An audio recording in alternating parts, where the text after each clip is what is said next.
Gerçekten kardeşler bugün sizlerle yumurta açacağız.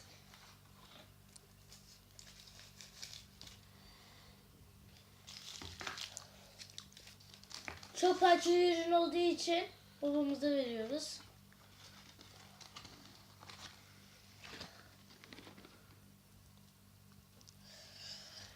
Bir çikolatalar ziyan olmasın diye arada sırada yiyoruz. Şimdi yiyelim. O benim parça, o benim parçam.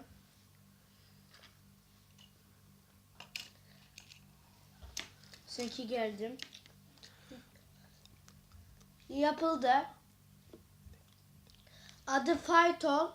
Faytona benzettik bunu. Şimdi ikinci ürün. Bunu da yardım aldık biz. Bu da dekorasyon için kullanabiliriz. Kutu da yardımcı oldu bize.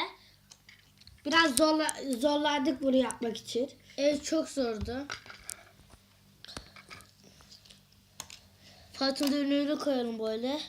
Çok güzel bir malzeme oldu. Abone olmayı unutmayın diyecektim. Like atmayı, abone olmayı unutmayınız.